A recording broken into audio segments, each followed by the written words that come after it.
Ouh. 120 secondes. L'invité de Vincent Rayon. Le SMI, l'indice vedette de la bourse suisse, est tout proche de son plus haut niveau historique. Il a clôturé hier soir à 9 563,71 points, à une petite cinquantaine de points du record établi le 24 janvier 2018. L'industrie financière a le sourire et on en parle avec vous. Reto Tsenezern, bonjour. Bonjour monsieur. Vous êtes membre du conseil d'administration de plusieurs entreprises suisses dont la plupart font partie du SMI. Oui, Nestlé, Novartis Roche, Zurich Insurance Group, UBS, ABB, Richemont, etc. Dans l'ordre décroissant de la capitalisation boursière de ces 20 valeurs vedettes qui composent le SMI.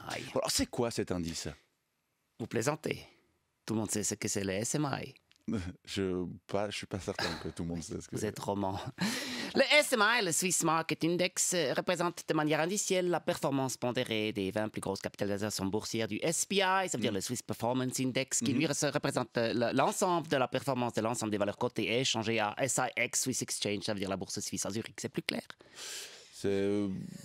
Ouais, c'est... Oui, vous êtes roman et vous êtes journaliste. Alors, je vais prendre une image. C'est un peu comme un gâteau, composé de 20 tranches, une tranche Nestlé, une tranche Novartis, une tranche Roche, etc., etc. Et chaque tranche a une taille proportionnelle à la valeur de l'entreprise, ça veut dire la capitalisation boursière. Ok. Et chaque jour, on mesure la taille de l'ensemble du gâteau. Et en l'occurrence, aujourd'hui, si tout va bien, ce gâteau devrait n'avoir jamais été aussi gros que depuis qu'on l'a mis au four. C'était le 30 juin 1988 où le SMI valait 1500 points. D'accord, ok. Donc de 1500 points il y a 30 ans à plus de 9500 aujourd'hui, le SMI a été multiplié par un facteur de... Environ 7. Oui, ça veut dire que si en 1988, vous aviez investi dans un portefeuille 1 million de francs... J'avais 2 ans en 88, donc... Et alors? C'est bon. Et alors? Non, mais moi aussi, j'investissais déjà à 2 ans. Il faut être un peu ambitieux. Si vous aviez investi 1 million dans un portefeuille adossé à l'indice, aujourd'hui, vous auriez un capital de 6 375 533 francs. C'est pas mal. Un portefeuille adossé, c'est que... Oui, un portefeuille adossé. C'est quoi, ça? Non, mais vous êtes vraiment un illettré économique.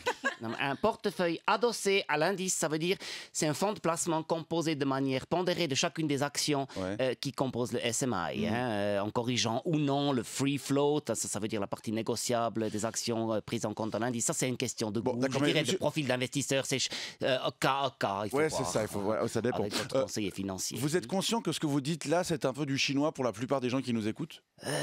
Oui, et je dois vous avouer, c'est un peu voulu. Non, il faut laisser le gâteau entre les mains de ceux qui savent s'occuper du gâteau. Sinon, après, il faudrait trop partager le gâteau. Il n'y aurait plus assez de gâteau pour nous. En l'occurrence, le gâteau est déjà assez largement partagé via les caisses de pension, par exemple, non? Oui, c'est vrai, il y a un tout petit peu du gâteau qui va dans la bouche des vieux, qui aiment bien les choses sucrées. Mais en l'occurrence, c'est une toute petite tranche, sans le masse-pain et sans bougie. Puisque les avoirs du deuxième pilier, ils sont rémunérés que 1% par année, bien loin de la performance lissée du SMI ces dernières années.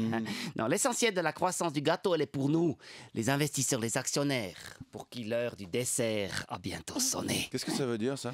Ça veut dire qu'on va bientôt pouvoir réaliser nos bénéfices en vendant nos parts du gâteau virtuel pour rénover la piscine, changer la Ferrari et partir 6 mois en vacances au Four Seasons Resort à Koh Samui, Thaïlande. Mais si de nombreux investisseurs font...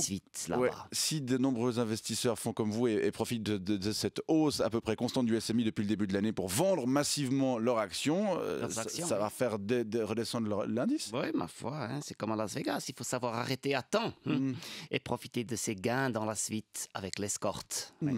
Moi, je vais donc racler la couche de chocolat qui est sur le gâteau et pendant que je me lécherai les doigts au bord de ma piscine à Zermatt, les salariés et les futurs retraités, ils devront faire quelques efforts pour reconstituer la couche de chocolat. Il y a ceux qui gagnent et ceux qui perdent. Moi, je préfère gagner, question de caractère. Vous prédisez donc une baisse prochaine du SMI? Oui, c'est sûr, ça ne peut pas continuer à monter comme ça. Ce serait trop magique. Il va y avoir une crise, c'est obligé. Mais moi, je vais retirer mes billes à temps et puis ça remontera, et puis ça redescendra, et puis ça remontera jusqu'à ce que le gâteau explose et qu'il y ait de la crème rance partout.